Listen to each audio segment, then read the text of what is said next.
சொல்லி பாடுவேன் உங்க கிருபைய,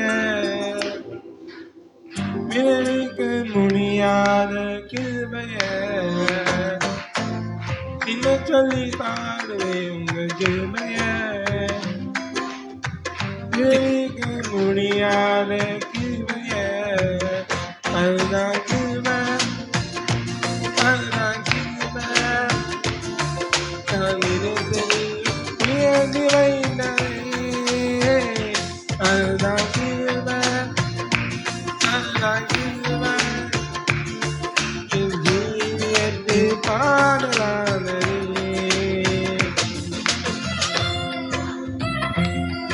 தள்ளப்பட்டோடு நம்மியான ஆண்டை நம்ம நம்ப போது அவன் என்னைய உலகில் என்னை வைத்துச்சு. அதான் ஆண்டை என்னை நம்பி நான் நம்பிப்பாங்க. ஆண்டை என்னை உயர்த்துவாயா.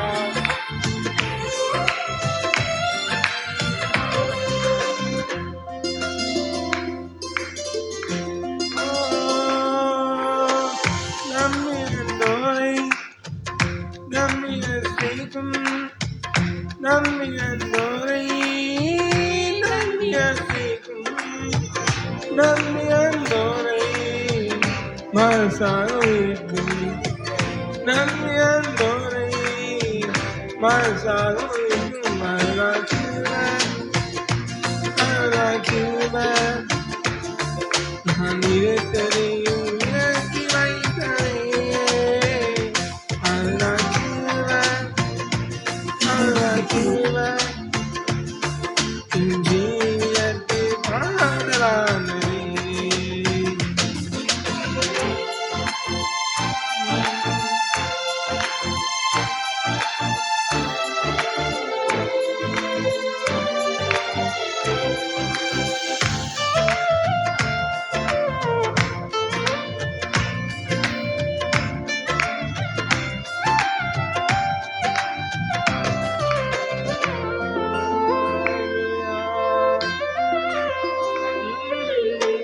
திகழ்கின்றோரை கைவிட்டு நடத்தும், திகழ்கின்றோரை கைவிட்டு நடத்தும், தாழ்ந்து போனோரை தோல்வியில் சுமக்கும், தாழ்ந்து போனோரை தோல்வியில் சுமக்கும். அதுதான் கிருபை, அதுதான் கிருபை. நான் நினைத்ததையும் அறிந்ததே, அதுதான் கிருபை, அதுதான் கிருபை. என் ஜீவியத்தை பாடலானதே. என்ன சொல்லி பாடுவேன் உங்க கிருபைய, விவரிக்க முடியாத கிருபைய. ஜீவன் காட்டும் பெரியதே, மனது நீதி சேர்ந்ததே, எனக்கு இலவசமானதே, தேவ கிருபையே. ஓ ஜீவன் காட்டும் பெரியதே, மனது நீதி சேர்ந்ததே, நமக்கு இலவசமானதே, தேவ கிருபையே. அவர்தான் கிருபை, அவரே கிருபை. என் இயேசு எனக்கு கிருபையானாரே, அவர்தான் கிருபை, அவரே கிருபை. என் இயேசு எனக்கு கிருபையானாரே. ஹல்லேலூயா. ஹல்லேலூயா. 5 வருஷமா பேசாத ஒரு பிள்ளைய கர்த்தருக்காக ஊழியத்துக்கு கொடுத்துருக்கேன். எல்லாமே அவருடைய கிருபை தான். Thank you, thank you holy spirit.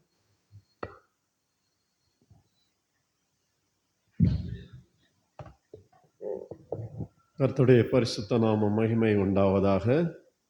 ஆசீர்வாதமான அந்த அருமையான நாளிலும் வாலிபர் கூடுகை, முத நாள் பெண்கள் கூடுகை, நேற்றைக்கு பொது கூடுகை, இன்னைக்கு வாலிபர் கூடுகை. அப்போ இங்கே இருக்கிறவங்க எல்லாரும் என்னை பார்த்தா யாரும் வயசானவங்க மாதிரி தெரியல. இங்கேருந்து அந்த லாஸ்டர் உட்காந்துருக்க எல்லாரும் வாலிபர்களாக தான் இருக்கிறீங்க. வாலிப தம்பிகளும் தங்கச்சிகளும், இந்த பக்கத்துலேயும் அநேக தம்பிகளும் இருக்கிறாங்க. பலிபீடத்தில் அருமையான ஒரு தம்பியும் உட்கார்ந்துருக்கிறாங்க. ஏனென்றால் ஆண்டவருக்கு முன்னாடி நம்ம பிள்ளைகள் தான். அதுக்கு தான் சொன்னேன். இல்லையா? ஆண்டவர் முன்னாடி நீங்களும் நானும் பிள்ளைகள் தான். வயசான பாட்டியா இருந்தாலும், நடக்க முடியாம தாத்தாவா இருந்தாலும் பிள்ளைகள் தான். தேவன் அதை தான் என்ன சொல்கிறார், நீங்கள் என்னுடைய பிள்ளைகள் என்று சொல்லி. தேவன் இந்த தொடக்க ஜெபத்துல பிரதர் ஒரு அருமையான ஒரு வசனத்தை வாசித்தாரு. வாலிபன் 119 சங்கீதத்துல 9வது வசனம், தன் வழியை தன் வசனத்தின்படி தன்னை காத்து கொள்வதனால்தானே. என கிறிஸ்துவுக்கள் அன்பானவர்களே, இந்த வார்த்தை மூலமாக வேதத்தில் உள்ள வாலிபர்களை வைத்து வேதத்தில் இருக்கிற வசனங்களை, பிள்ளைகள் நீங்கள் எப்படி இருக்கணும், இந்த பிள்ளைகளை பெற்ற பெற்றோர்கள் எப்படி இருக்கணும் என்கிறதை குறித்து இன்றைக்கு தேவனுடைய வார்த்தை நேராக செல்ல போகிறேன்.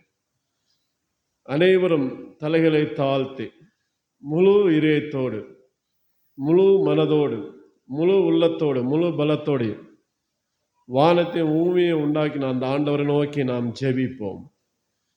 வானத்துக்கும் பூமிக்கும் சகல அதிகாரமுள்ள எங்கள் அன்புள்ள நல்ல ஆண்டவரே, இந்த அருமையான நாளை தந்ததற்காக உமக்கு நன்றி செலுத்துகிறோம். இந்த தேசத்திலே, வத்தலக்குண்டு தேசத்திலே தேவன் எழுந்தருள இந்த திருச்சபையிலிருந்து உம்மை நோக்கி பார்க்கிறோம். உம்முடைய இரத்தத்தினால் சம்பாதிக்கப்பட்ட ஆண்டவரே, மிஷனரியாக உருவாக்கப்பட்ட இந்த திருச்சபையிலிருந்து உம்மை நோக்கி பார்க்கிறோம் சுவாமி. இந்த நாளிலும் இந்த வார்த்தைகளை உம்முடைய சமுதிரம் ஒப்புடுத்தி செபிக்கிறோம். அருமையான இந்த வாலிப தினமாக கொண்டாடுகிற இந்த நாட்களிலே வாலிப பிள்ளைகளை என் ஆண்டவராகி இயேசு தம்பி தங்கச்சியிலும் கர்த்தர் ஆசீர்வதிக்கும்படியாகவும், நாங்கள் தியானிக்கிற வார்த்தையானது பிதா குமாரன் பரிசுத்தாவின் பேரால் என் தேவனாய் கர்த்தர் ஆசீர்வதியும். என் கண்மொழியும் என் மீட்பருமாகிய கர்த்தாவே, என் வாயின் வார்த்தைகளும் என் இதயத்தின் தியானமும் உம்முடைய சமூகத்திலே பிரீதியாய் இருப்பதாக. கர்த்தர் பெரிய காரியங்களை செய்வீரா. இயேசு மூலம் ஜெபிக்கிறோம் நல்ல பிதாவே, ஆமென். அல்லேலூயா, அல்லேலூயா, அல்லேலூயா. கிறிஸ்துவ கலன்மானவர்களே, இந்த இடத்துல என்னை அறிமுகப்படுத்தினதான நான் இந்த தேசத்தில் 3வது வருஷமாக வந்திருக்கிறேன் திருச்சபையிலே. அதற்கு முன்பாக நான் ஐபிசி திருச்சபையிலே 3 நாள் கன்வென்ஷன் கூட்டத்துக்கு வந்திருந்தேன்.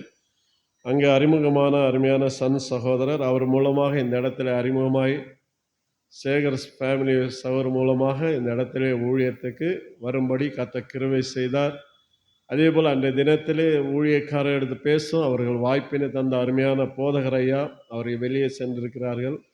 அவர்களுக்கும் அவருடைய மனைவி பிள்ளைகளுக்கும் இயேசு நாமத்தினாலே நன்றிகளை தெரிவித்துக் கொள்கிறேன். இன்றைய தினத்திலும் இந்த இடத்துல அமர்ந்து இந்த ஊழியத்தை வழிநடத்தும்படியாக தேவன் தந்த அருமையான ஊழியக்காரர் அவர்களுக்கும் இயேசு நாமத்தினாலே வாழ்த்துக்களை தெரிவித்துக் கொள்கிறேன். திருச்சபை கமிட்டியாக இருக்கிற செக்ரட்டரி, ட்ரெஷரர், அக்கௌண்டன்ட் மற்றும் இந்த இடத்துல வந்திருக்கிறான தேவ பிள்ளைகள், தேவ வார்த்தை கேட்க வந்த தேவ பிள்ளைகள், உங்கள் யாவருக்கும் இயேசு கிறிஸ்துவின் நாமத்தினாலே வாழ்த்துக்களை தெரிவித்துக் கொள்கிறேன். அல்லேலூயா. குறிப்பாக இந்த இடத்துல அருமையான தேவனுடைய சமூகத்திலே அருமையான இல்லம் தங்கியிருக்கிறது, அருமையான பிள்ளைகள் இல்லையா, தேவனால் அர்ப்பணிக்கப்பட்டு இங்கே இந்த இடத்துல வந்து நீங்கள் படிக்கிறீங்கன்னு சொன்னால் உண்மையிலே உங்களை ஆசீர்வாதம். தேவன் பெரிய காரியம் செய்திருக்கிறார். உங்களை வழி நடத்துகிற அருமையான ஆசிரியர் மக்களையும் கர்த்தர் ஆசீர்வதிக்கும், உங்களையும் கர்த்தர் ஆசீர்வதிக்கும்படி இந்த இடத்துலேருந்து நீங்கள் வெறுமையாக போக மாட்டீங்க. இந்த இடத்துலேருந்து காம்பவுண்டை விட்டு நீங்கள் படித்து முடித்து போகும்போது எப்படி தேவனுக்கு ஒரு நல்ல முத்துகளாக கர்த்தர் உங்களை ஆசீர்வதிப்பார். அல்லேலூயா. எனக்கு அன்பான தேவனுடைய பிள்ளைகளே, வார்த்தை செல்வதற்கு முன்பாக ஒரு சாட்சி. வாலிபன் எதனால் தன் வழியை சுத்தப்படுத்துகிறார்? ஒரு வாலிபன் உங்கள் சபையிலேருந்து தான் உருவாகி இருக்கிறார், வக்கீலாக இன்னைக்கு உருவாகி இருக்கிறாரு. இவங்களுக்கு வந்து பயங்கர ஒரு போராட்டம். சேகர் பிரதர், வேறு யாரும் இல்லை, சேகர் பிரதர் இருக்கிறாங்களா? இவங்களுக்கு வந்து இந்த வீடு குறித்து அவங்களுக்கும் ஆசா பிரதர் அவங்க பிரதரும் இந்த வீடு காரியங்கள் குறித்து என்கிட்ட அநேக நாட்களாக தொலைபேசியில் சொல்லி கண்ணீரோடு ஜெயிப்பாங்க. சொல்லுவாங்க, எனக்கும் என் தம்பிகளுக்கு நாங்கள் கஷ்டப்படுகிறோம், எங்களுக்கு கர்த்தர் எங்களை வீடுகளை ஆசீர்வதித்து தரணும், இதற்காக ஜெபித்து கொள்ளுங்கள்னு சொல்லிட்டு கிருபா சிஸ்டர், பிரதர் டைம் இருக்காது, தம்பி பிரைசன் தம்பியும் சொல்லியிருக்காங்க. அப்போ தேவன் ஜெபத்தை கேட்குறவர். நாங்கள் எங்களுடைய வேலை என்னென்னா அதிகமாக ஜெபத்தில் உபவாசத்தில் இருப்போம். இப்போ கூட இந்த லெந்து நாட்கள் 40 நாட்கள் நானும் என் மனைவியும் ஃபாஸ்டிங் ப்ரேயரில் தான் இருக்கிறோம்.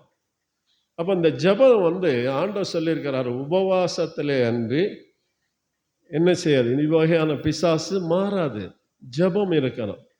அதே மாதிரி வாலிப பிள்ளைகள் நீங்கள்லாம் வந்து என்ன செய்யணும், எப்பவும் ஜெபிக்கணும். வாலிப பிள்ளைகள் ஜெபிக்கும் போது தேசத்தில் ஒரு எழுப்புதல் உண்டாகும். அல்லேலூயா.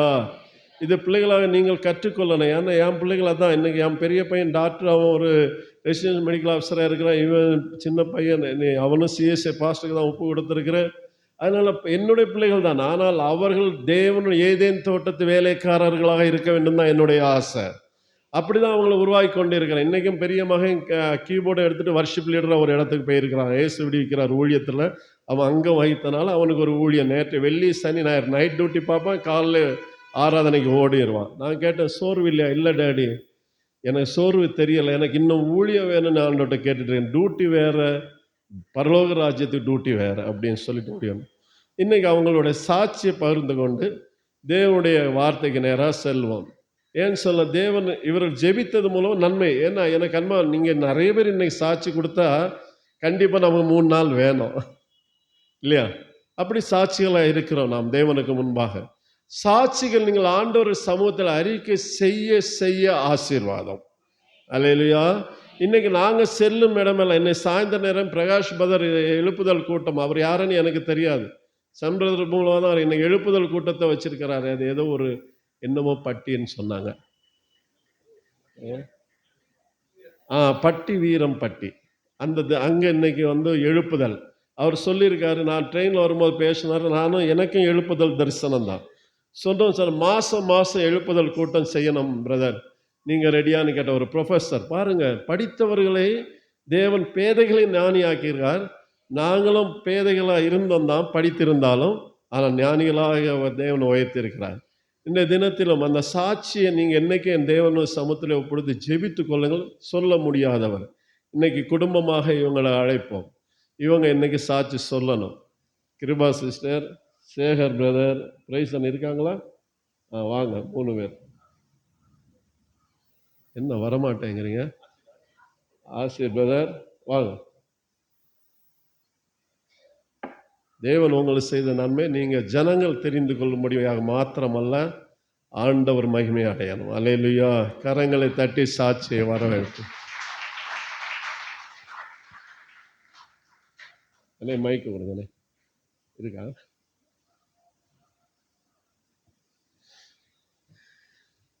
எங்க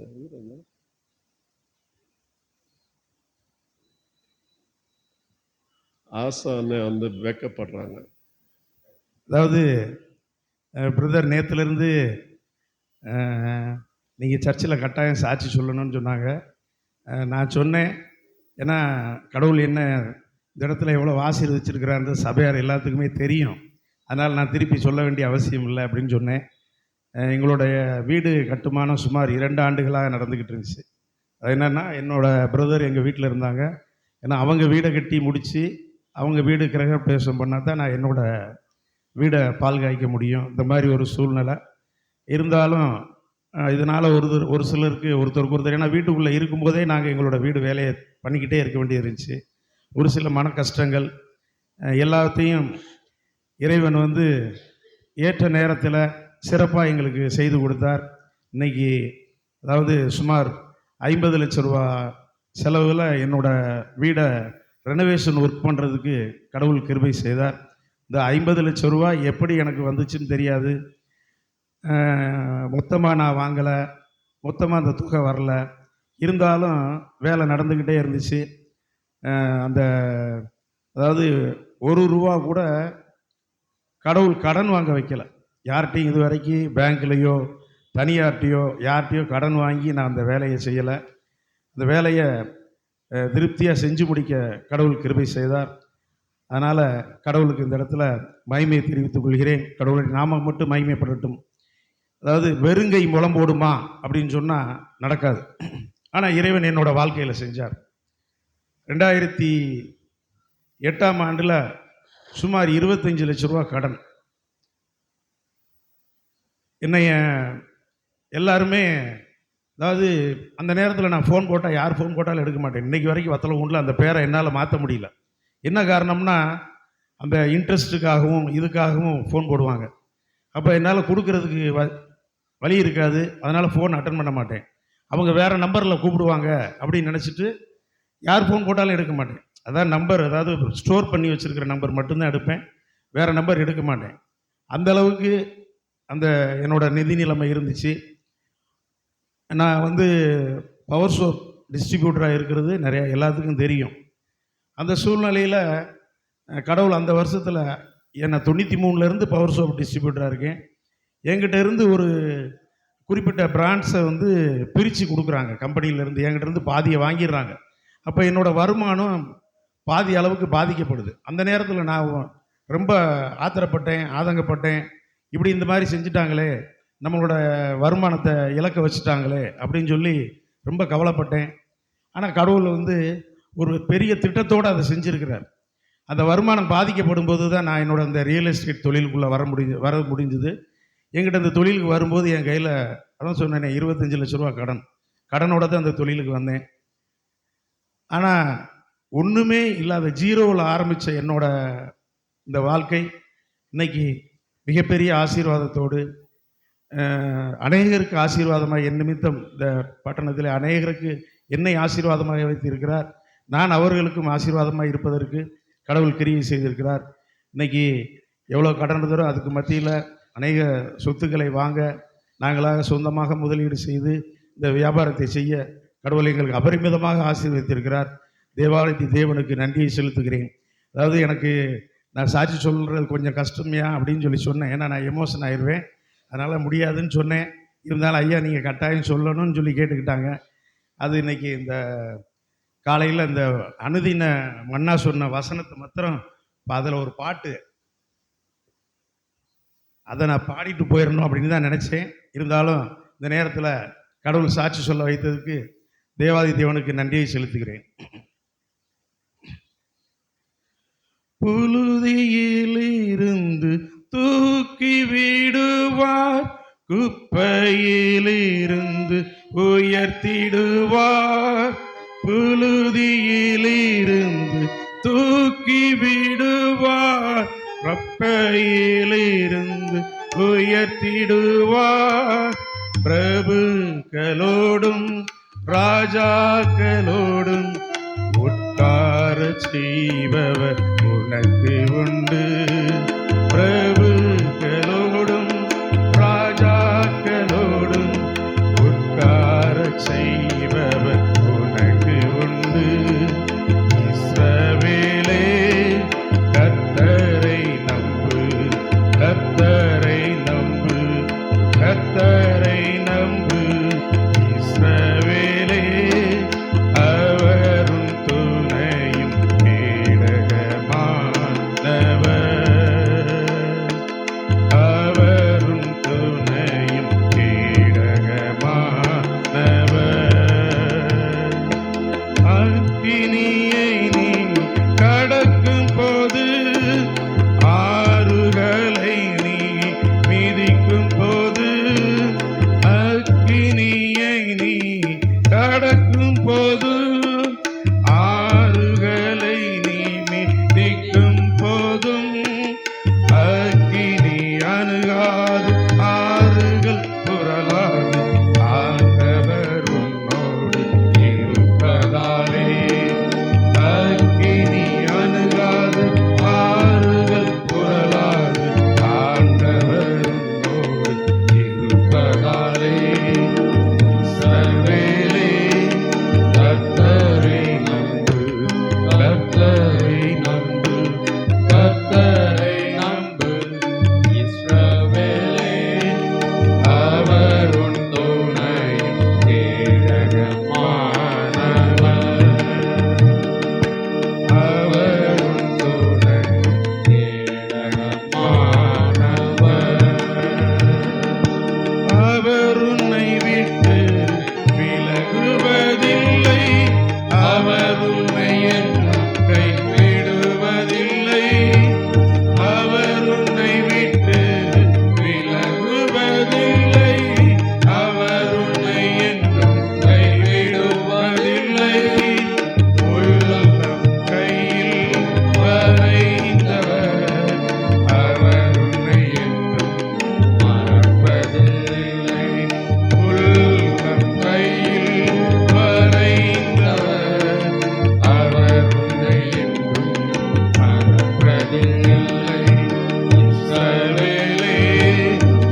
தி லார்ட்.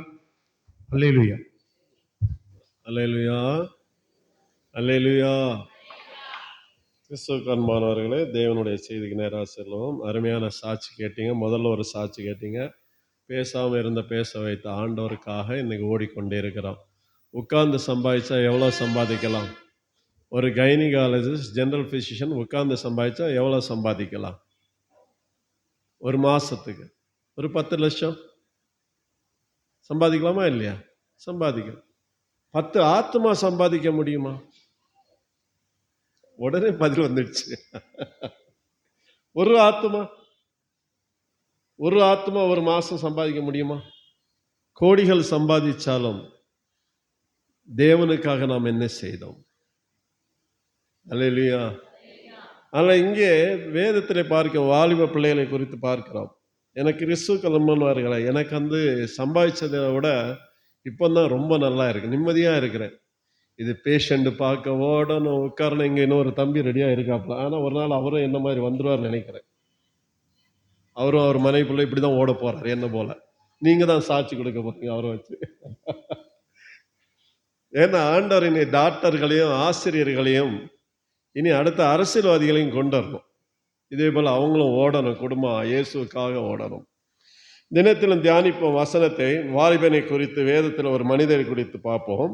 நான் வாசித்ததான சாமுவேல் 1 சாமுவேல் 17ஆம் அதிகாரத்தில்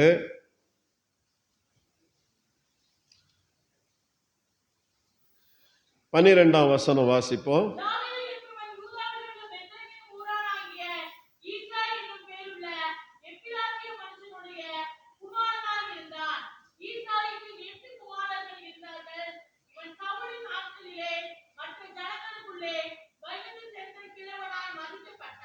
அடுத்த வசனம்.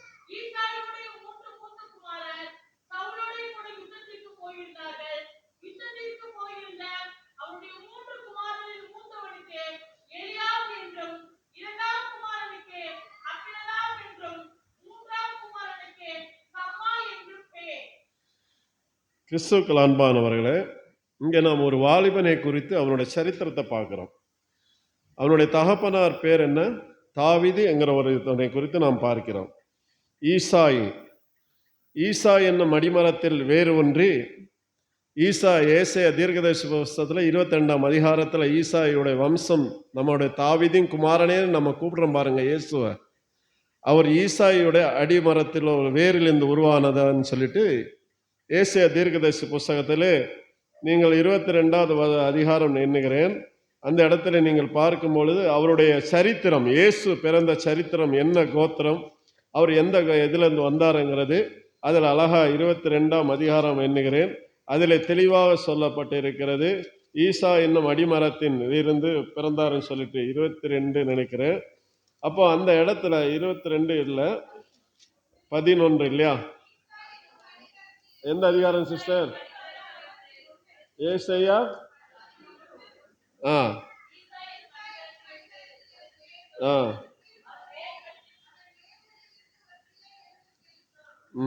பாருங்க, ஆண்டவர் எங்க இருந்து வருகிறாரு? ஈசா என்னும் வம்சம். அந்த ஈசாய் வம்சத்துல தான் யாரா இருக்கிறாங்க? தாவீது இருக்கிறான். வாலிபன் தாவீது இருக்கிறான்.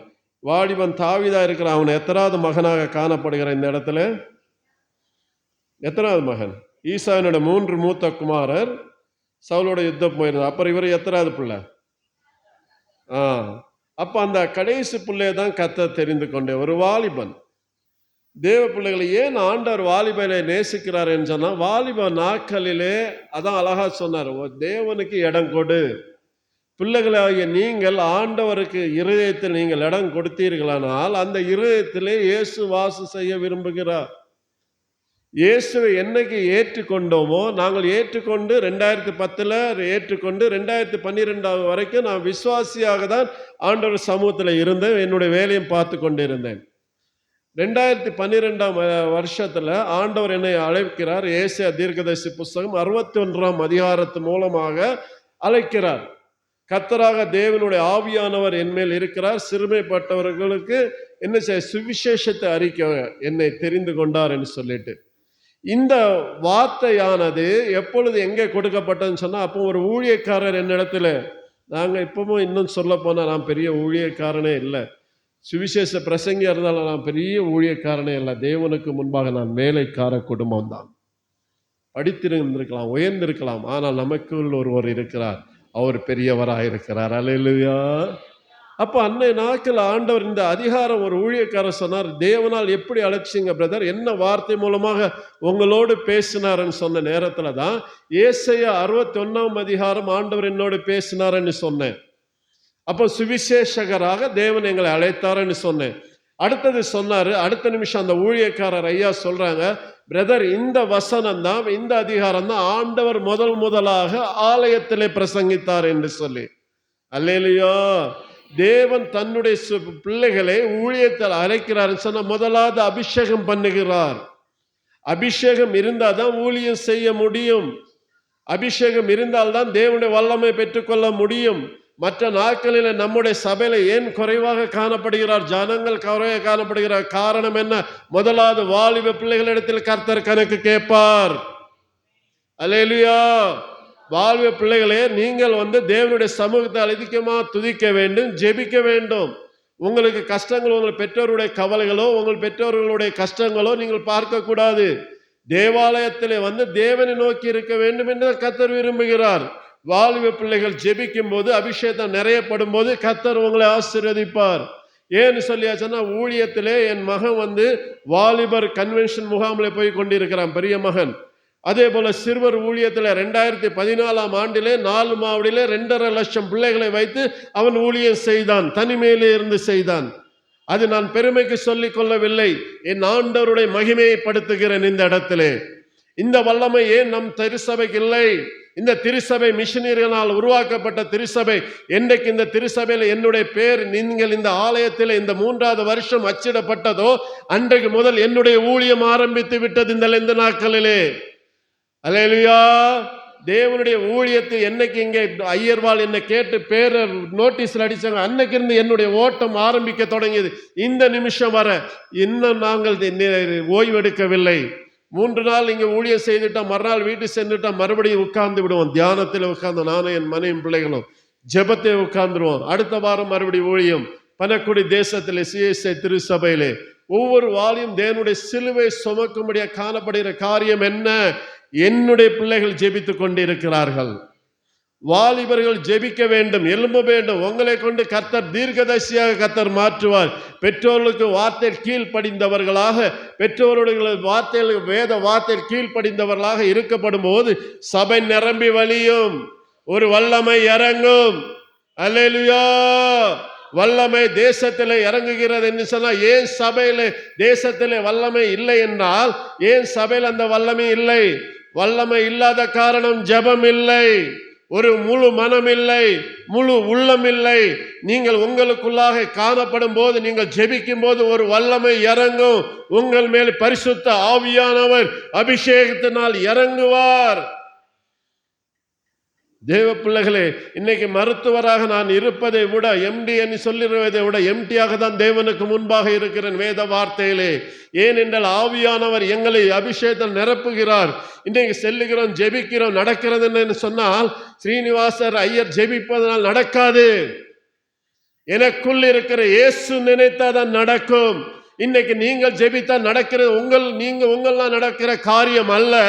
உங்களுக்குள்ள பரிசுத்த ஆவியானவர் இருக்கும்போது அந்த காரியங்கள் ஜெயமாக மாற்றுவார் ஆண்டவர். அந்த வல்லமை உள்ளவர்களாக நீங்கள் திகழும் போது இந்த சபை ஏன் இன்னும் நிரம்பி வழியாமல் இருக்கிறது? ஏன் இடம் காலியா இருக்கிறது? ஏன் புதிய ஆத்மா வரவில்லை? கர்த்தர் உங்களிடத்தில் கணக்கு கேட்பார். தேவ பிள்ளைகளே, ஞாயிற்றுக்கிழமை கிறிஸ்தவர்களாக இருப்பது அல்ல, தினந்தோறும் தேவனுடைய சமூகத்தில் மன்றாடும் போது இந்த சபை விரிவாக கட்ட முடியாதா? ஏன் சபை கட்டி எழுப்ப முடியவில்லை? ஏன் சபையில ஆத்மாக்கள் வரவில்லை? தேவன் துக்கப்படுவார், தேவன் வேதனைப்படுவார். நான் வேதனைப்படுகிறேன், ஆண்டவர் எனக்குள் இருக்கிற ஆண்டவர் எவ்வளவு வேதனைப்படுவார், எவ்வளவு துக்கப்படுவார். வாலிப பிள்ளைகளை பெற்றோர்களாக நீங்கள் உங்கள் பிள்ளைகளை நல்ல ஈவுகளால் உருவாக்கலாம். மருத்துவராக உருவாக்குங்கள், இன்ஜினியராக உருவாக்குங்கள், ஐஏஎஸ் ஆக உருவாக்குங்கள், ஐபிஎஸ் ஆக உருவாக்குங்கள், ரெவன்யூ அதிகாரியாக உருவாக்குங்கள். பிரச்சனை இல்லை, தவறில்லை. ஆனால் அவர்கள் கிறிஸ்துவுக்குள் நாட்டப்பட்டவர்களாக இருந்தால் இந்த தேசத்திலே ஒரு எழுப்புதல் வாலிபர்கள் மூலமாக உண்டாகும். அல்லேலூயா. அமெரிக்க தேசத்திலே ஒரு தேசத்திலே 5 வாலிபர்கள் தான் ஜெபிக்க தொடங்கினார்கள். உங்களுக்கு தெரியும் நினைக்கிறேன், கேள்விப்பட்டிருப்பீங்க. அது ஆண்டவருடைய பிள்ளைகள் வாட்ஸ்அப்லையும் பத்திரிகையிலும் மீடியாலையும் வந்தது. 5 பேர் தான் ஜெபிக்க தொடங்கினார்கள். எத்தனை பேர் எவ்வளவு பேர் கூடினார்கள் உங்களுக்கு தெரியும் தானே? பார்த்திருப்பீங்க இல்லையா? பத்திரிகையிலும் பார்த்திருப்பீங்க, டிவிலையும் பார்த்திருப்பீங்க, எல்லாத்திலும் பார்த்திருப்பீங்க. ஆண்டவர் எவ்வளவு பெரிய எழுப்புதல் அந்த தேசத்திலே வாலிபர்கள் மூலமாக உருவாக்கினார். எனக்கு அன்பான தேவனுடைய பிள்ளைகளே, நான் வேதனையோடு சொல்லுகிறேன். என்னுடைய ஊழிய பாதையில நான் தனிமையில் பெங்களூர் தேசத்தில் செல்லும் போது 3 நாட்கள் கன்வென்ஷனாக எனக்கு அறிவிப்பு தந்து 3 நாட்கள் கன்வென்ஷன் ஏது புது வருட செய்தியும் பல வருட செய்தியும் கொடுக்கும்படி எனக்கு அழைப்பு தந்து நாங்கள் போயிருந்தோம். அங்கே போன நேரத்தில் டிசம்பர் 30ஆம் தேதி 28, 29, 30, 31 நாங்கள் வெளியே அவுட்ரீச் கிராமங்களுக்கு இயேசு அறியாத மக்கள் மத்தியில் ஊழியம் செய்ய முடிய போகிற நேரத்தில் வாலிப பிள்ளைகள் எங்கே இருந்தாங்க தெரியுமா? அவர்கள் இருந்தது எல்லாம் எங்க தெரியுமா? அங்க இருந்த சாராய கடைக்கு முன்பாக கியூல நிக்கிறாங்க. எங்க வேலை பார்க்கிறாங்க தெரியுமா? ஐடி கம்பெனி வேலை பார்க்கிற பிள்ளைகள். பிசாசானவன் மனுஷன் மூலமாக ஒரு ஐடிங்கிற ஒரு சாத்தானை உருவாக்கி அதில் வேலை செய்கிறவர்கள் தங்கள் பெற்றோருக்கு கீழ்ப்படிவதில்லை, சபை வார்த்தைக்கு கீழ்ப்படிவதில்லை, சபை போதருக்கு கீழ்ப்படிவதில்லை, சபை மூப்பர்கள் கீழ்ப்படிவதில்லை. அவர்கள் எங்க இருக்கிறாங்க தெரியுமா? அந்த பெற்றோர்கள் அவர்களோ பாவம் இந்த பிள்ளைகளை வேலைகள் அனுப்பிட்டு எந்தெந்த தேசத்தில் அவர்கள் இருப்பார்கள். இவர்களோ அங்க போய் காலையில நேரத்துல சொல்லுற பாஸ்டர்கிட்ட கேட்கிற, என்ன பாஸ்டர் ராத்திரி 11வது 12வது இந்த நேரத்தில் வாலி பிள்ளை இருக்கீங்க, என்ன வேலைன்னு கேட்டா, ஐயா அந்த கடை திறக்கும், காலையில விடிய விடிய திறந்து இருக்கும், அங்கே சாராயம் வாங்குவதற்காக இந்த பிள்ளைகள் மதுபானத்துக்காக வரிசையில் இருக்கிறார்கள்னு சொல்லி என் உள்ளம் உடைந்து போயிடுச்சு. இன்னைக்கு இருக்கிற இந்த வாலி பிள்ளை நீங்க யாரும் இல்லை, எனக்கும் பிள்ளைகள் தான். தேவனுடைய பிள்ளைகளே, பாரத்தோடு சொல்லுகிறேன், வாலிப பிள்ளைகள் ஜெபிங்க. கண்ணால பார்க்கிற கன்னியாகுமரி தேசத்துல பையன் காலேஜ் படிக்கிற காலேஜில் ஒவ்வொரு வருஷமும் 3 பிள்ளைகள் இறந்து கொண்டே இருக்கிறார்கள். எப்படி தெரியுமா? வாகனத்தில் பெற்றோர்களை அடம் பிடித்து வாகனத்தை வாங்கி பெற்றோர்களாக அவர்களும் வாங்கி கொடுத்து இந்த பிள்ளைகள் சாலைகளை அனாத பிரேதம் போல பேருந்துகளிலும் சுவர்களையும் இடித்து அந்த இடத்துல மறித்திருப்பதை கண்ணால காண்கிறேன். ஏன் காரணம் என்ன? வாலிப பிள்ளைகளிடத்தில் ஜெபம் இல்லை. தேவனுடைய பிள்ளைகளா இருக்கிற நீங்கள் ஜெபிக்க வேண்டும், ஆண்டவரை துதிக்க வேண்டும். அந்த துதித்தால உங்களுக்குள் ஒரு வல்லமை இறங்கும், அபிஷேகத்தின் வல்லமை நீங்கள் பெற்றுக்கொள்ளவர்களாக இருப்பீர்கள் என்று சொல்லி வேதமே தெளிவாக சொல்லுகிறது. நாம் அப்படிதான் இருக்க வேண்டும் தேவ பிள்ளைகளே. மிகுந்த பாரத்தோடு இந்த வாலிப நாட்கள் உங்க சமூகத்தில் சாட்சியோடு நிற்கிறேன். என் பிள்ளைகள் மட்டும் இன்னைக்கு நல்லா இருந்தா போதும் நான் நினைக்கக்கூடிய ஊழியக்காரனா அல்ல. என் பிள்ளைகளை இன்னைக்கு அவங்க எவ்வளோ படிச்சிருந்தாலும் இயேசுக்கு தான் நீங்கள் நிற்கணும்னு சொல்லிட்டேன். என் மகன் ரஷ்யாவிலேருந்து முடிச்சுட்டு வர்ற நேரத்தில் அவனுடைய எம்டியும் படித்து முடிச்சுட்டான். அதுக்கப்புறம் அதையும் எல்லாம் முடிச்சுட்டு வர நேரத்தில் ஒரே வார்த்தை கேட்டான், டேடி இந்தியாவுக்கு வர எனக்கு ஒரே ஒரு ரிக்வெஸ்ட்ன்னு சொல்லி கேட்டேன். என்ன சொல்லப்பான்னு கேட்டேன். இந்தியாவுக்கு வந்தா என்னை ஊழியத்துக்கு அனுப்புவீங்களா டேடி அப்படின்னு தான் கேட்டான் முதல்ல. அல்லேலூயா. நான் என்னமோ இவன் கேட்க போகிறான், பெரிய வீடு கேட்பானோ பெரிய கார் கேட்பானோ நான் நினைச்சேன். என்னை ஊழியத்துக்கு அனுப்புவீங்களா டேடி? நான் ஊழியத்துக்கு போனோம், இயேசுக்காக நான் ஓடணும் டேடி அப்படின்னு சொன்னான். சரியப்பா சொன்னேன். உடனே அங்கேருந்து இயேசு விடிக்கிறாருக்கு தன்னுடைய நம்பரையும் கொடுத்து இந்தியாவுக்கு வரப்போறேன்னு சொன்னான். வந்த அன்னைக்கு இருந்து இந்த நிமிஷம் வரைக்கும் 1.5 வருஷம் ஆகுது. இந்த 1.5 வருஷமா அவன் ஊழியத்துக்கு தான் ஓடிக்கொண்டு இருக்கிறான். பாருங்க, இந்த இடத்துல தாவீதை கர்த்தர் தெரிந்து கொண்டார். தாவீதை தேவன் தெரிந்து கொண்டு அந்த நபர்களில் 5 பேரில் 5வது நபராக, மற்றவர்கள் எங்கே இருக்கிறாங்க? சவுல் கூட யுத்த காலத்தில் அவர் கூட சவுலோட சேனைகளாக இருக்கிறாங்க, சேனாதிபதிகளாக. ஆனால் ஆண்டவர் தெரிந்து கொண்டது யார? ஒரு ஆடு மேய்க்கிறவனை. ஆடு மேய்க்கிறவங்க அழகா செய்வாங்க பார்த்தீங்களா? எல்லா ஆடுகளும் அவங்க எல்லாத்தையும் கவனமா பத்திரமாக கொண்டு சொல்லுவாங்க. நான் காரில் வர நேரம் பார்ப்பேன், இந்த ஆடு மேய்க்கிற மாடு மேய்க்கிறவங்க அழகா வண்டி வந்து சொன்னதை கரெக்டாக அப்படியே ஓரமாக ஒரு செக்மெண்ட்ல போயிடும். நம்ம அதுக்கு ஒரு ஃப்ரீயாக போகலாம். அதுக்கு அர்த்தம் என்ன? நம்மளும் யாரு? ஆடுகளும் இருக்கிறோம். அப்ப அந்த தேவன் என்ன செய்தாருன்னா, தாவீதை தெரிந்து கொண்ட காரணம், இவன் ஒரு மேய்ப்பனாக இருந்தான். ஆண்டவர் அவனை தெரிந்து கொண்டு, அப்போ பாருங்க, ஒரு தூதர் மூலம், ஒரு தீர்க்கதரிசி மூலமாக தேவன் அவரை தெரிந்து கொள்கிறார்.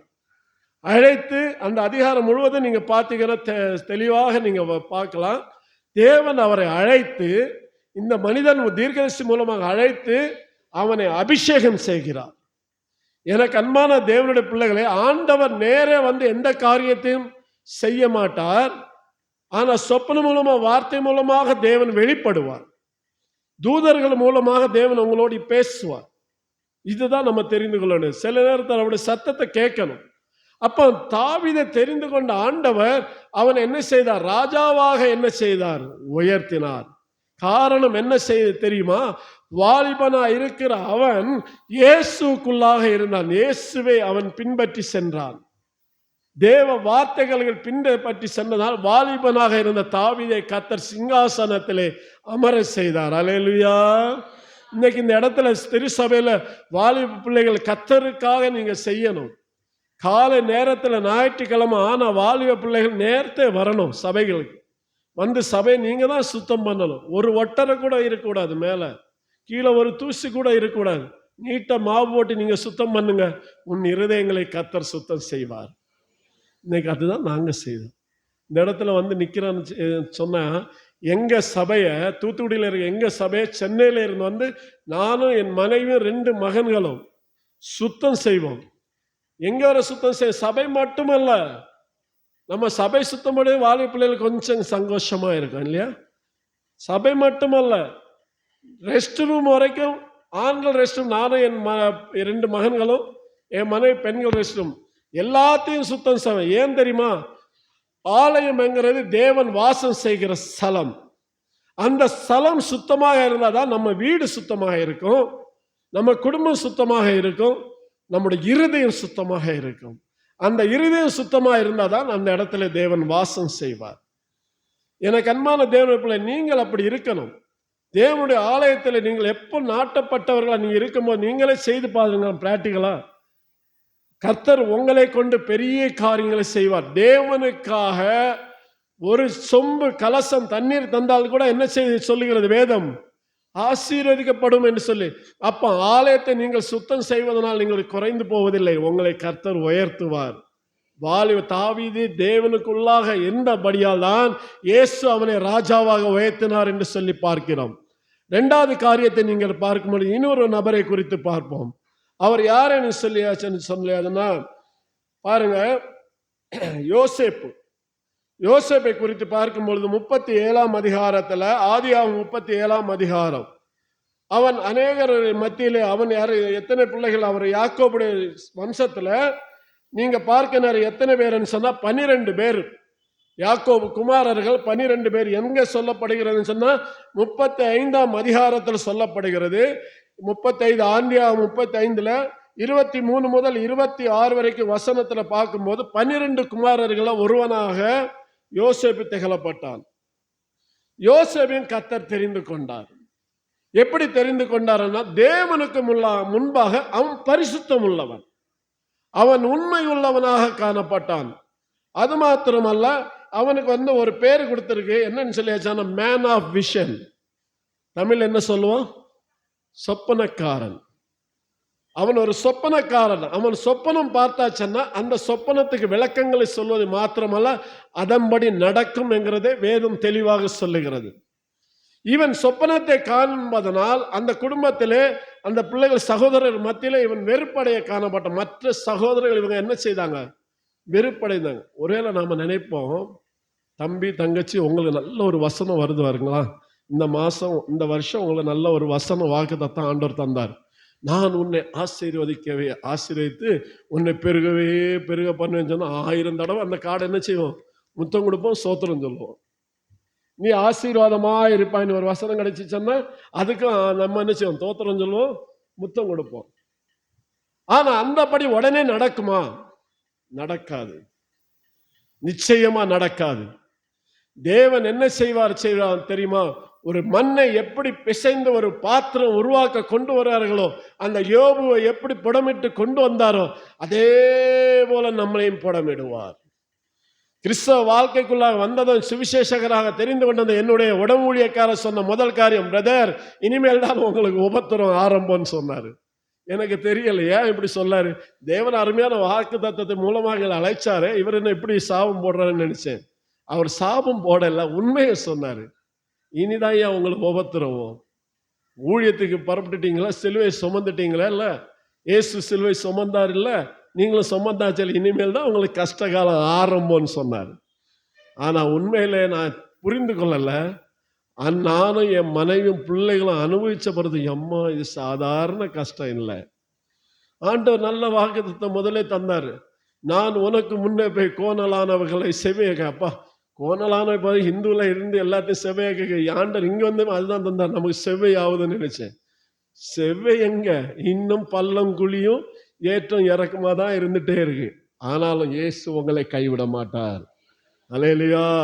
தேவன் உங்களை ஒருபோதும் கைவிட மாட்டார். இந்த இடத்துல யோசேப்பை தான் சகோதரர்கள் கொண்டு படுகொலியில போட்டாங்க, அதுக்கு பிறகு கொண்டு விட்டாங்க. வசனங்கள் எல்லாம் இருக்குது, சொல்லிட்டு இருந்த நேரம் போயிடும். தந்த நேரத்தை விட 5 நிமிஷம் கூடிடுச்சு. அப்போ அதுவும் செய்தாங்க. கடைசியா எகிப்து தேசத்துக்கு அடிமையாகி அவனை வித்தார்கள். எகிப்து தேசத்தில் விற்றதோட முடிஞ்சா அங்க போய் அவர் கத்தர் ஒரு நல்ல ஒரு இடத்த, முதல்ல ஒரு இடம் கிடைச்சிச்சு. பார்வோன்ட்ட போய் சேர்ந்தாரு, அங்க ஒரு இடம் கிடைச்சிச்சு. பார்வோனுடைய மனைவி மூலமாக மறுபடியும் என்ன செய்தான், சிறைசாலை கொண்டு தள்ளப்பட்டான். சிறைசாலை என்ன எப்படி இருக்குன்னு தெரியுமா? அன்னைக்குள்ள காலகட்டத்தில் லைட்டே இருக்காது, ஜன்னலும் இருக்காதான். அதை ஒரு முறை வாசிச்சு பார்த்தேன். அந்த டெஞ்சர்ல கொண்டு அவனை போட்டாங்க. என்ன வேதனைப்பட்டு ஆண்டவரே. ஆனாலும் பாருங்க, யோசேப்புக்கு உண்டான ஒரு காரியம் என்னவென்று சொன்ன, கர்த்தருடைய சன்னிதானத்தை விட்டு விலகல. அவனோட பரிசுத்தத்துல கூட ஒரு அளவு கூட குறையல. அங்க இடத்துல இருக்கிற நேரம் கூட அந்த சொப்பனத்தை குறித்து அவன் விளக்கம் சொல்ல ஆரம்பித்த போது இயேசு அவனை என்ன செய்தார், பார்வோனுக்கு அடுத்தபடியாக ஒரு அதிகாரியாக உயர்த்தினார். அல்லேலூயா, அல்லேலூயா. உங்களையும் உயர்த்துவார், உங்களையும் உயர்த்துவார். வாலிப தம்பி தங்கச்சிகளே, தம்பிகளை காணோம், இங்க இருக்கிற தம்பிகளே, ஆண்டவர் உங்களையும் உயர்த்துவார், நிச்சயமாக உயர்த்துவார். இது தேவனுக்கு உண்டான காரியத்தை நீங்கள் அப்படி இருந்தாதான் உயர்த்துவார். அதுவும் சொல்லிடுறேன். இன்னும் அங்கிள் சொல்லிட்டாங்க உயர்த்திட்டாருன்னு நினைச்சு அப்படின்னு நினைக்க கூடாது. நீங்கள் கர்த்தருக்குள்ளாக பயத்தோடும் பக்தியோடும் பரிசுத்தத்தோடும் உண்மையோடும், அதுவும் வேதத்துல தான் இருக்கு. பக்தி உள்ளவனை கர்த்தர் தமக்காக தெரிந்து கொண்டாருன்னு சொல்லி 4ஆம் சங்கீதத்தில் சொல்லப்படுகிறது. 4ஆம் சங்கீதம் 4வது வசனம் என்கிறேன். பயம்ங்கிறது 2ஆம் சங்கீதத்தில் பார்த்தீங்கன்னா பயத்துடனே கர்த்தர் செய்வீங்கள் 11ஆம் வசனம் சொல்லுகிறது. பரிசுத்தம் என்கிறது யோசுவா 1ஆம் அதிகாரம் 5ஆம் வசனம் சொல்ல, நாளைக்கு கர்த்தர் உங்கள் மத்தியில் அற்புதங்கள் செய்ய நீங்கள் பரிசுத்தமாக இருங்கள் என்று சொல்லுகிறது. நீங்கள் உண்மையுள்ளவர்களாக இருங்கள். வாலிப பிள்ளைகள் இதுல எல்லாம் இருக்கணும். அப்பாக்கு ஓப்பி அடிச்சுட்டு அம்மாக்கு ஓப்பி அடிச்சு ஜெபம் பண்ணுங்கன்னு சொல்லிட்டு சொல்ல நேரத்தில் அப்பா அம்மா வார நேரம் குச்சு குச்சு குச்சு குச்சு குச்சுன்னு சொல்லக்கூடாது. ஆண்ட தோத்தணும். அப்பா அம்மா அந்த பக்கம் போனது நைஸாக யாருக்கும் தெரியாமல் இந்த செல்ஃபோன் எடுத்து வச்சு பைபிளுக்குள்ளாடி வச்சு என்ன செய்யக்கூடாது, பார்க்கக்கூடாது. சென்னை பட்டணத்தில் காலையில் பார்த்தீங்கன்னு சொன்னால் மாடியில், நான் என் ஃப்ரெண்டுடைய வீட்டில் மாடியில் போயிருந்து ஜெபம் பண்ண போயிடுவேன். பார்த்தீங்கன்னா எனக்கு அருமையான பெற்றோர்களை நாம் எச்சரிக்கையாக இருக்கணும். என்னையும் சேர்த்து தான். பிள்ளைகள் செல்ஃபோனு கொண்டு தனியாக போனான்னா பின்னாடியே போயிருங்க AK-47 பிடிச்சிட்டு. இந்த பிள்ளைகள் இன்னைக்குள்ள பிள்ளைகள் இந்த செல்ஃபோன் என்ன செய்வாங்க தெரியுமா, மாடியிலேருந்து பார்க்குற மின்வெட்டு பூச்சிகள் இருக்கு பாருங்க. மாடியில் மின்வெட்டு பூச்சிகள் தெரியுமா, இருட்டில் மின்வெட்டு பூச்சிகள் வரும், பார்த்துருக்கீங்களா? அப்படி மாடியில் பார்க்கலாம். சென்னையில் அப்படி பேசிட்டு இருப்பாங்க. என்ன பேசுறாங்களோ தெரியல. 10 மணி அம்மா கீழே டே வாடா சாப்பிட, எடி வாடி. நான் பாடத்தை ப்ரிப்பேர் பண்ணி கொண்டிருக்கிறேன். ப்ரிப்பரேஷன் எங்கே இருக்கிறது, மொபைலில் இருக்கு. எச்சரிக்கை நம்ம பிள்ளைகள வந்து நம்ம கவனமா நம்ம தான். என் பையன் கூட அப்படிதான்.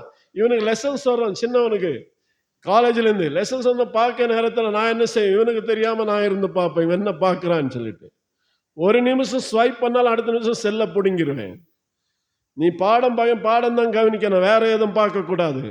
கண்டிப்பா இருக்கணும். ஏன்னு சொன்னா கர்த்தர் பெற்றோருக்கு அந்த அதிகாரத்தை எபேசியர் 6ஆம் அதிகாரத்தில் கூட பெற்றோர்களுக்குள்ள என்ன செய்யணும், தன்னுடைய பிள்ளைகளை கவனமா ஞானமா அவர்களையும் பாதுகாக்க வேண்டும்.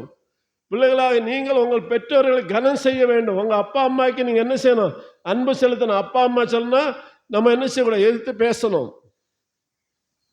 அப்படிதானே? என்ன அங்கிள் இப்படி சொல்றீங்க? நாங்க எதிர்த்து பேசவே மாட்டோம். பேசக்கூடாது. ஏதம் அதுதான் சொல்லுகிறது. எபேசியர் 6:1-2 பாருங்க, பெற்றோர்கள் கர்த்தருக்குள் கீழ்ப்படியுங்கள். அப்பொழுது வசனத்தை சொல்லுங்க பாப்போம். பிள்ளைகளே, இது நியாயம். அடுத்தது